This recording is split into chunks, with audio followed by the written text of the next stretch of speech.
Assalamualaikum warahmatullahi wabarakatuh. Shalom, salam sejahtera bagi kita semua. Perkenalkan, nama saya Ruth Cahaya Yohanes Yanturi dengan NPM 2022 2150 0083. Kali ini saya akan mempresentasikan materi tentang literasi dan literasi kritis, mata kuliah membaca dengan dosen pengampu Bapak Nur Irwansyah MPD. Topik pembahasan pada presentasi saya kali ini adalah yang pertama, literasi, yang kedua, literasi membaca sebagai proses sosial, yang ketiga, konsep literasi kritis, yang keempat, fokus kajian literasi kritis, yang kelima, literasi kritis, yang keenam, sastra sebagai wahana menumbuhkan kesadaran kritis. Untuk materi yang pertama adalah literasi. Menurut Khairunisa tahun 2018, literasi adalah suatu keterampilan dari seseorang melalui kegiatan berpikir, membaca, menulis, dan berbicara. Menurut Al-Wasilah tahun 2008, menggunakan istilah literasi dengan literasi kritis dengan memfokuskan keterampilan kritis dan analisis yang diperlukan untuk memahami dan menginterpretasikan teks baik teks lisan maupun tulisan yang dapat digunakan untuk memecahkan permasalahan kehidupan di masyarakat baik akademis maupun sosial. Adapun manfaat dari literasi adalah yang pertama, memperkaya perbendaharaan kata atau kosakata. Yang kedua, mengoptimalkan kinerja otak karena sering digunakan untuk kegiatan membaca dan menulis. Yang ketiga, memperluas wawasan dan memperoleh informasi baru. Yang keempat, mengembangkan nilai budi pekerti yang baik dalam diri seseorang. Yang kelima, mengasah kemampuan dalam menangkap dan memahami informasi dari bacaan. Dan yang terakhir, meningkatkan kreativitas dalam memilih dan menyusun kata. Adapun jenis-jenis dari literasi, yang pertama, literasi dasar. Literasi dasar bisa didefinisikan sebagai kemampuan dasar dalam membaca, menulis, mendengar, dan berhitung. Tujuan dari literasi dasar ini adalah untuk mengoptimalkan kemampuan individu dalam membaca, menulis, berkomunikasi, dan berhitung. Jenis literasi yang kedua yaitu ada literasi perpustakaan. Literasi perpustakaan biasa dipahami sebagai kemampuan dalam memahami serta membedakan karya tulis fiksi maupun non-fiksi, serta memahami bagaimana cara menggunakan katalog dan indeks, hingga kemampuan untuk memahami informasi pada saat membuat suatu karya tulis dan penelitian. Yang ketiga, ada literasi media. Literasi media bisa dipahami sebagai kemampuan untuk mengetahui dan membaca berbagai jenis media, baik media elektronik, cetak, dan lain sebagainya, serta memahami cara menggunakan media-media tersebut. 4. Literasi teknologi. Literasi teknologi dapat dipahami sebagai seperangkap kemampuan untuk mengetahui dan memahami segala hal yang berhubungan dengan teknologi seperti hardware dan software, serta mengerti bagaimana cara menggunakan internet hingga memahami etika dalam memanfaatkan sebuah teknologi. Yang kelima ada literasi visual.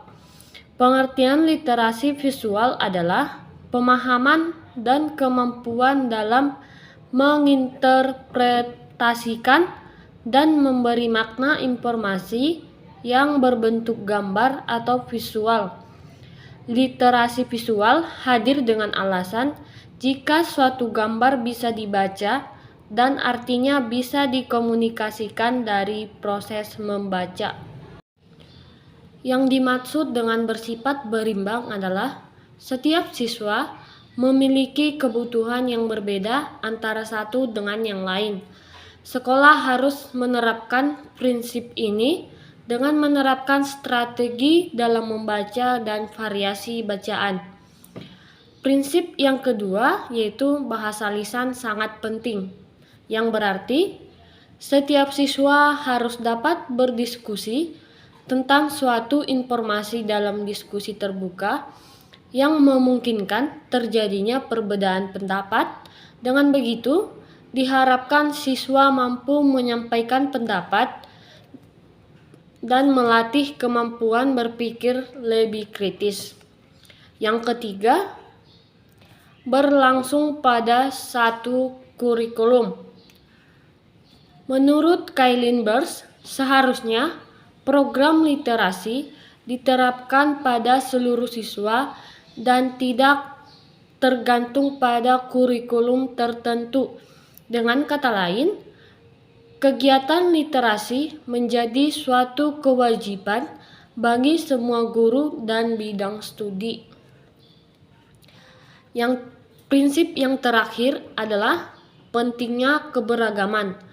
Keberagaman ialah sesuatu yang layak untuk dihargai dan dirayakan di setiap sekolah. Hal ini dapat dilakukan dengan cara menyediakan berbagai buku bertema kekayaan budaya negara Indonesia, sehingga siswa lebih mengenal budaya bangsa dan turut serta melestarikannya. Adapun contoh gerakan literasi yang dapat dilakukan di sekolah yaitu yang pertama, membuat dinding motivasi di kelas. Yang kedua, siswa membuat jadwal wajib ke perpustakaan. Yang ketiga, membaca buku pelajaran ataupun buku non-pelajaran sebelum proses belajar dimulai. Materi yang kedua adalah literasi membaca sebagai proses sosial. Dalam perspektif membaca sebagai proses sosial, membaca tidak disampaikan sebagai aktivitas yang bersifat netral. Setiap ujaran yang disampaikan oleh penulis, ilustrator, atau pelaku sosial yang lain, disadari atau tidak, merupakan wacana yang tidak hanya berasal dari ide-ide yang ada di benak pelaku sosial, tetapi berasal dari praktik sosial yang berakar kuat dan berorientasi pada struktur sosial material yang real. Oleh karena itu, membaca sebagai praktik sosial menuntut pembaca untuk bersikap kritis, tidak begitu saja menerima pendapat, konsep, kumpulan ide-ide yang dianggap mapan. Materi yang ketiga yaitu konsep literasi kritis. Konsep literasi kritis diadaptasi dari teori wacana kritis yang dikemukakan oleh Norman Finrod tahun 1995 yang menyatakan bahwa tidak ada teks yang netral. Setiap teks memiliki tendensi tertentu, ada ideologi tertentu yang ingin disuarakan, ada dominasi, dan ada hegemoni di balik paparan teks. Teks dipandang sebagai bentuk praktik sosial yang menyusun dunia sosial dan disusun oleh praktik-praktik sosial lainnya. Materi yang keempat adalah fokus kajian literasi kritis. Yang pertama, setiap teks dikategorikan sebagai tindakan dan ada tujuan tertentu di balik tindakan tersebut. Yang kedua, konteks, latar, situasi, peristiwa, dan kondisi menjadi alat utama dalam memaknai teks. Yang ketiga, Aspek historis menjadi pertimbangan dalam memaknai teks. Yang keempat, setiap teks dipandang sebagai bentuk pertarungan kekuasaan. Tidak ada teks yang netral, wajar, tanpa tendensi, dengan ada ideologi tertentu dalam teks.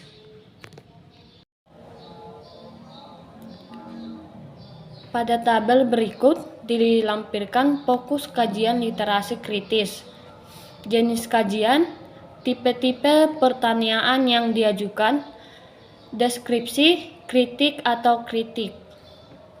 Yang pertama, pertanyaan yang diajukan, asumsi apa yang ada di balik pertanyaan penulis. Yang kedua, apa pikiran-pikiran yang dipahami penulis terkait dengan realitas yang dijadikan pokok persoalan atau bahan sastra. Yang ketiga, apa yang melatar belakangi pemahamannya terhadap realita tersebut. Yang keempat, apa yang hendak disuarakan. Yang kelima, apa implikasi pertanyaannya terhadap lingkungan dan kehidupan sosial masyarakat. Yang keenam, adakah kontradiksi antara realitas dengan perspektif penulis. Yang kedua, aspek esensial, yaitu fokusnya, deskripsinya yaitu asumsi, produksi pengetahuan, kekuasaan, representasi dan implikasinya. Aspek bahasa yang diamati, ideologi dan konstruksi realitas. Realitas yang diamati hanya terbatas pada realitas yang tercermin dalam teks. Materi yang kelima adalah literasi kritis. Menurut Faridah tahun 2018, literasi kritis merupakan kemampuan yang membantu para pencari informasi dalam memahami teks, yaitu dengan cara mengubah perspektif yang biasa digunakan, membaca teks dari berbagai sudut pandang, fokus pada isu sosial politik, dan melakukan tindakan akan teks yang sudah dibaca.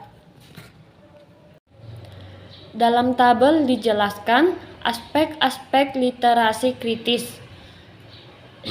Yang pertama, aspek isi. Teks fiksi yang menyuarakan praktik sosial berupa kekerasan atau bully. Yang kedua, keterampilan literasi. Berkomunikasi dan mempresentasikan, menyusun teks dalam beragam konteks sosial drama, membuat skenario dan memperagakannya, teks lagu, puisi, dan pidato. Menyusun teks dalam berbagai media atau multimedia, teks tulis, audio visual, lisan, oral, dan digital. Yang ketiga, keterampilan berpikir. Berpikir kritis, mengidentifikasikan, mengaplikasikan, merefleksi, dan mengevaluasi. Berpikir kritis, membuat teks drama, membuat skenario, dan memperagakannya, teks lagu, puisi, dan pidato. Yang keempat, ketertarikan dengan kehidupan. Mengenalkan teks yang menyuarakan praktik sosial yang menyimpang, seperti kekerasan verbal, mengaitkannya dengan fakta kehidupan. Merefleksi dan menumbuhkan kesadaran kritis terhadap praktik sosial menyimpang. Ikut berkontribusi memecahkan masalah bangsa, aktif berpartisipasi dalam memecahkan masalah sosial. Adapun manfaat dari literasi kritis, yaitu yang pertama, pembelajar yang berliterasi kritis menyadari bahwa makna dari literasi kritis itu penting. Yang kedua, literasi kritis memungkinkan peserta didik melihat sesuatu dari sudut pandang yang berbeda, seperti ras, budaya, dan lain-lain. Yang ketiga, memberdayakan peserta didik untuk melihat sesuatu secara kontekstual, mempertimbangkan waktu dan tempat kejadian. Yang keempat, menumbuhkan kesadaran siswa terhadap isu-isu penting seperti tunawisma dan rasisme di komunitas tertentu dan dunia yang lebih luas. Materi yang keenam adalah sastra sebagai wahana menumbuhkan kesadaran kritis.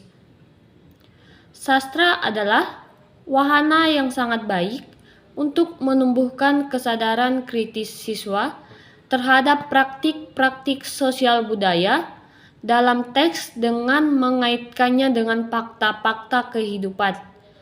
Sastra berpotensi memberikan informasi atau mengedukasi melalui representasi imajinatif tentang pengalaman-pengalaman manusia, di mana sastra juga melibatkan penggunaan bahasa imajinasi untuk merealisasikan kembali, membentuk dan mengeksplorasi pengalaman manusia. Adapun hal-hal yang dapat dilakukan dalam menumbuhkan kesadaran siswa terhadap praktik-praktik sosial. Yang pertama, menumbuhkan rasa percaya diri siswa terhadap kemampuan yang dimiliki, yaitu dengan cara menghargai keunikan tiap siswa dan mampu memaksimalkan dan kemampuannya melalui keunikan atau potensinya masing-masing.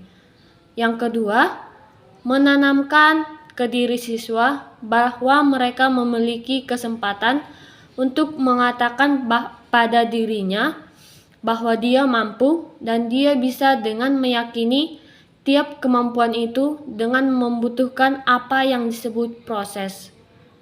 Yang ketiga, memfasilitasi siswa dengan berbagai media yang akan merancang kemampuan berpikir kritisnya, yaitu bisa dilakukan dengan memberikan soal-soal cerita yang disertai dengan berbagai informasi lengkap yang akan menuntut siswa untuk mencari jawaban dengan sabar, berulang, jeli, serta siswa akan berusaha untuk membaca, memahami, dan mengamati.